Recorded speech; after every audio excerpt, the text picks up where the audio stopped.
నేను మీ ప్రేమరాజన్ని. Welcome back to my channel. ఈరోజు టాపిక్ ఏంటంటే మన కాన్స్టిట్యూషన్లో ఉన్న టూ హౌస్, ఒకటి పార్లమెంట్, రెండు అప్పర్ హౌస్ అంటే రాజ్యసభ. రాజ్యసభ గురించి కొన్ని ముఖ్యమైన పాయింట్స్, దాని గురించి పూర్తి డీటెయిల్స్ నేను మీతో పంచుకోవాలనుకుంటున్నాను. రాజ్యసభ భారత పార్లమెంటు యొక్క పై సభ అంటారు. ఇప్పుడు మన నరేంద్ర మోడీ గారు, అమిత్ షా గారు, కేంద్ర మంత్రులు కూర్చొని బిట్స్ చేస్తారు. అండ్ వాళ్ళ ప్రతిపక్ష నేత రాహుల్ గాంధీ గారు కూర్చునే సభను ఏమంటారంటే పార్లమెంట్ సభ అంటారు.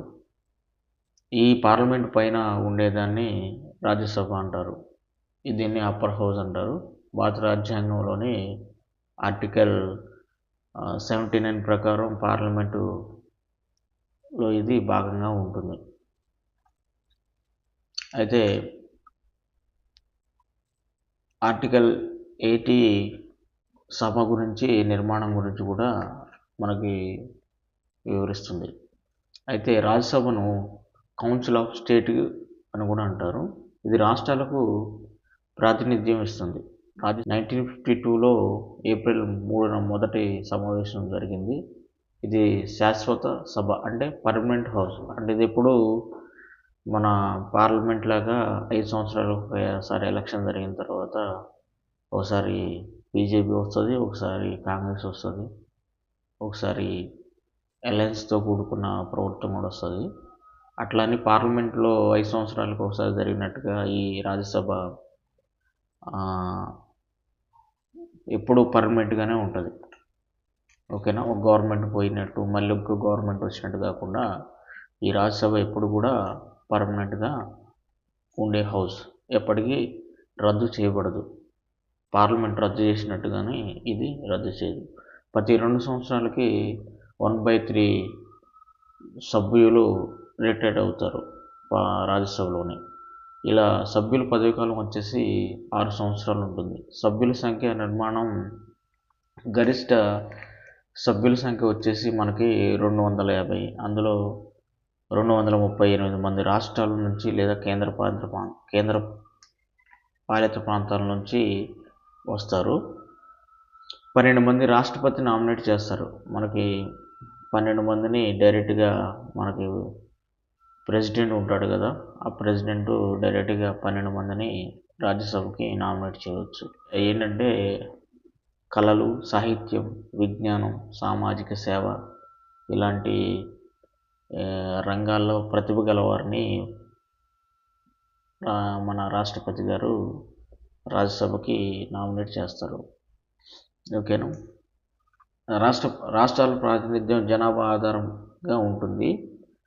సభ్యులను ఎమ్మెల్యేలు ఎన్నుకుంటారు. మన రాజ్యసభ సభ్యులని మనం ఓట్లేసి గెలిపించుకున్న మన ఎమ్మెల్యేలు డైరెక్ట్గా రాజ్యసభ సభ్యుల్ని ఎన్నుకుంటారు.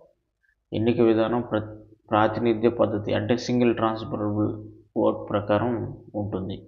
అయితే రాజ్యసభలో క్యాండిడేట్ రావాలంటే తనకి భారత పౌరుడై ఉండాలి. ఇంకోటి, దానికి ఏజ్ లిమిట్ వచ్చేసేసి 30 సంవత్సరాలు ఖచ్చితంగా ఉండాలి. సభ అధ్యక్షుడు అధికారాలు ఎలా ఉంటాయంటే, రాజ్యసభ అధ్యక్షుడు భారత ఉపరాష్ట్రపతి ఉంటారు. ఇప్పుడు భారత ఉపరాష్ట్రపతి వచ్చేసి సిపి రాధాకృష్ణన్ గారు ఉన్నారు. ప్రస్తుత వ్యవస్థలో ఉపరాష్ట్రపతి సభను నడిపిస్తారు. ఇప్పుడున్న సభని సిపి రాధాకృష్ణన్ గారు నడిపిస్తున్నారు. డిప్యూటీ చైర్మన్ను సభ్యులే ఎన్నుకుంటారు. డిప్యూటీ చైర్మన్ కూడా రాజ్యాంగ ప్రకారం ఉంటాడు. దాన్ని అప్పర్ హౌస్, రాజ్యసభలో ఉన్న సభ్యులు ఎన్నుకుంటారు. సభ నియమాలు అంటే ఆర్టికల్ 118 ప్రకారం సభ సమావేశాలు రాష్ట్రపతి పిలుస్తారు. అయితే సభలో ఉన్న ప్రతి ఒక్కరికి ప్రమాణ స్వీకారం అనేది తప్పనిసరిగా ఉంటుంది. అయితే సభ్యులకు జీతభత్యాలు చట్ట ప్రకారంగా ఉంటాయి. ఇలా అధికారాలు విధులు ఏంటంటే సాధారణ బిల్లులను ప్రవేశపెట్టవచ్చు. రాజ్యసభ ఆమోదం లేకుండా సాధారణ చట్టం అమల్లోకి రాదు. రాజ్యసభ బిల్లులను సవరణ చేయగలదు. సంయుక్త సమావేశం అంటే ఆర్టికల్ 108 ప్రకారం రాజ్యసభ కూడా రాజ్యాంగ సవరణలో భాగంగా రాష్ట్రపతి అభిశంసనలో భాగస్వామ్యం, ఉపరాష్ట్రపతి తొలగింపులో ప్రత్యేక హక్కు, అత్యవసర పరిస్థితుల్లో ఆమోదం అవసరం. కేంద్ర రాష్ట్ర సంబంధాల్లో కీలక పాత్ర ఆర్టికల్ 249 జాతీయ ప్రయోజనాల కోసం రాష్ట్ర అంశాలపై చట్టం చేయగలదు. ఆర్థిక అధికారాలు. మనీ బిల్ రాజ్యసభలో ప్రవేశపెట్టరాదు. మనీ బిల్పై కేవలం సిఫార్సులు మాత్రమే చేయగలదు. రాజ్యసభ అనేది మనీ బిల్ రాజ్యసభలో ప్రవేశపెట్టరాదు. మనీ బిల్పై కేవలం సిఫార్సులు మాత్రమే చేయగలదు. 14 రోజుల్లో తిరిగి పంపాలి. రాజ్యసభలో ఈ పార్లమెంటులో చర్చించి పార్లమెంట్ నుంచి రాజ్యసభకు పంపించినప్పుడు ఆర్థిక సంబంధించిన బిల్లులు వాళ్ళు సిఫార్సులు చేయగలరే కానీ రాజ్యసభలో ప్రవేశపెట్టరాదు. అయితే దాన్ని 14 రోజులు అంటే 2 వారాలలో తిరిగి మళ్ళీ పార్లమెంటుకు నిర్ణయం తీసుకొని పంపించేసేయాలి. బడ్జెట్పై చర్చ చేయగలదు. అంటే ఆ బడ్జెట్లో ఉన్న విషయాలపై చర్చ చేయగలదు. అయితే ఆర్థిక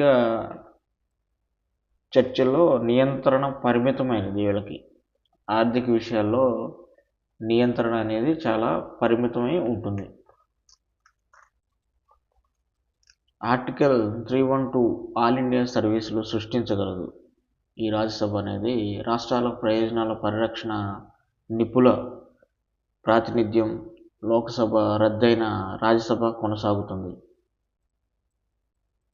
జాతీయ స్థిరత్వానికి కూడా ఇది సూచికగా కనిపిస్తుంది. చట్ట నిర్మాణ ప్రక్రియ బిల్లు 2 సభల్లో ఆమోదం పొందాలి. ఇప్పుడు చట్ట నిర్మాణ ప్రక్రియ అనేది 2 సభల్లో ఆమోదం పొందాలి. ఫర్ ఎగ్జాంపుల్ ఎట్లా అంటే ఇప్పుడు మన స్త్రీలకు అంటే చట్టసభల్లో లేడీస్కి 50% రిజర్వేషన్ మొన్న రీసెంట్గా పార్లమెంటు అండ్ రాజ్యసభ కూడా పాస్ అయినాయి. ఆ విధంగా 2 విధంగా పాస్ అయినప్పుడు దాన్ని చట్టసభల్లో పాస్ అయినప్పుడు చట్టంగా మారుతూ ఉంటుంది, అమెండ్మెంట్గా వస్తుంది. దాని నుంచి మళ్ళీ ప్రెసిడెంట్కి వెళ్తూ ఉంటుంది. ప్రెసిడెంట్ బిల్లు ఆమోదం పొందిన తర్వాత దాన్ని భారతదేశంలో ఒక యాక్ట్ కింద అమెండ్మెంట్గా. ఇప్పుడు రాజ్యసభలో రాజకీయ నాయకులు ఉంటారు, నిపుణులు ఉంటారు, మన రాష్ట్రపతి గారు పంపిన విశ్లేషకులు కూడా ఉంటారు, ఆయా రంగాలలో ఉండేవాళ్ళు కూడా ఉంటారు. ఇప్పుడు రాజ్యసభ నుంచి ప్రాతినిధ్యం వహిస్తూ కూడా క్యాబినెట్ హోదాలో ఉన్నవాళ్ళు కూడా ఉన్నారు. ఇప్పుడున్న క్యాబినెట్ హోదాలో మన ఆర్థిక మంత్రి నిర్మలా సీతారామన్ గారు, minister of external affairs doctor S Jaishankar గారు, ఈయన కూడా రాజ్యసభ నుంచి ప్రాతినిధ్యం వహిస్తూ మన క్యాబినెట్ హోదా మినిస్టర్గా ఉన్నారు. రాజ్యసభ ద్వారా కూడా సభ్యత్వం పొంది క్యాబినెట్ హోదాలో కూడా మంత్రి పదవిలో ఉంటారు. అయితే ప్రాముఖ్యంగా ఇంకో విషయం ఏంటంటే రాజ్యసభలో ఇది పర్మనెంట్ హౌస్ అని ఎప్పుడు చెప్పుకుంటున్నాం కదా మనం. అయితే మన రాజ్యసభలు స్టార్ట్ అయిన కాడ నుంచి ఇప్పుడు వరకు కొన్ని బిల్స్ 30 ఏళ్ళుగా పెండింగ్లోనే ఉన్నాయి. అది మీతో కూడా నేను పంచుకున్నాను. అయితే ఏంటంటే రాజ్యసభలో ప్రస్తుతం 19వ ప్రభుత్వం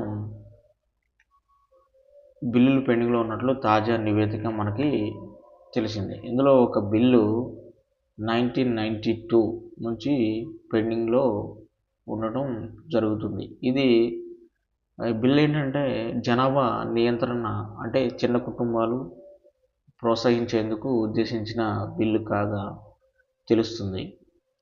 ఇంకోటి ఏంటంటే ఎన్నికల్లో పోటీ చేసే వారికి 2 పిల్లలు నిబంధనతో పాటు 2 కన్నా ఎక్కువ మంది పిల్లలుంటే ఎంపీ లేదా ఎమ్మెల్యేలను అనర్హులుగా ప్రకటించాలని ఇందులో ప్రతిపాదించారు. ఏది 1992లో జనాభా నియంత్రణ ప్రకారం ఈ బిల్లును రాజ్యసభలో పెట్టినారు. ఏమని ఎమ్మెల్యేలు కానీ ఎంపీలు కానీ వీళ్ళకి ఏంటంటే 2 కంటే ఎక్కువ పిల్లలు కూడా ఉండకూడదని ఒక రూల్ని పాస్ చేయడానికి పెడితే వాళ్ళని అనర్హులుగా లెక్కించాలని పెట్టిన బిల్లు ఇప్పటికీ మన రాజ్యసభలో పెండింగ్లోనే ఉంది. అంటే ఎందుకంటే ఇది పార్లమెంటు ఒక ఎలక్షన్ అయితే ఇంకో ఎలక్షన్లో అది రద్దయిపోతుంది. రాజ్యసభ అలా కాదు కదా, ఇది ఎప్పుడు పర్మనెంట్గా ఉండేది. ఈ బిల్లు ఇంకనూ స్టిల్ 30 ఇయర్స్గా కంటిన్యూలోనే ఉంది. దీన్ని ఇన్ని కంటిన్యూగా జరుగుతున్న ప్రాసెస్లో దీని గురించి చర్చించటం లేదు, దీని గురించి ఆలోచించేది కూడా లేదు. అలానే పెండింగ్లో ఉంటుంది. ఎందుకంటే ఇది ఎమ్మెల్యేలు ఎంపీలకి సంబంధించిన బిల్లు కాబట్టి. ఓకేనా. 1997లో ఇక ఢిల్లీ గురించి కొన్ని అద్దెలు, దాని బిల్లు సవరణ, నాణ్యమైన విత్తనాలు అమ్మకం, ఎగుమతి దిగుమతి చెందిన సీడ్స్, 2004 అంతర్రాష్ట్ర వలస కార్మికుల చెందిన 2011లో నాటి సవరణ బిల్లు, భవన నిర్మాణ కార్మిక బిల్లు, ఉపాధి కల్పన కార్యాలయాల బిల్లు ఇలాంటి మొదలైన పెండింగ్లో ఉన్నాయి. లోక్సభ రద్దయినప్పుడు పెండింగ్లో బిల్లు గడువు తీరిపోతుంది. లోక్సభ రద్దయినప్పుడే ఈ పెండింగ్లో ఉన్న బిల్లు గడువు తీరిపోతుంది. వాటిని మళ్ళీ ప్రవేశపెట్టాల్సి ఉంటుంది. ఓకేనా. ఈ లోక్సభ రద్దు అవ్వాలంటే ఇది ఎప్పుడు పర్మనెంట్ హౌసే కాబట్టి రద్దు అవ్వదు. వీటిని మళ్ళీ ప్రవేశపెట్టాలంటే అది రద్దయిన తర్వాత మళ్ళీ దీన్ని ప్రవేశపెట్టాలి. వాటిని మళ్ళీ ప్రవేశపెట్టాల్సి ఉంటుంది. కానీ రాజ్యసభ ఎప్పుడు శాశ్వత సభ కాబట్టి ఎప్పటికీ రద్దు కాదు, బిల్లులు సజీవంగా ఉంటాయి. ఈ బిల్లులు ఎప్పుడు సజీవంగా ఉంటాయి అంటే దీని గురించి చర్చించరు, దీని గురించి మాట్లాడేది కూడా ఉండదు. ఇట్లానే కంటిన్యూ అవుతూ ఉంటుంది. ఎందుకంటే ఇది ఎంపీలు ఎమ్మెల్యేల బిల్లు కాబట్టి.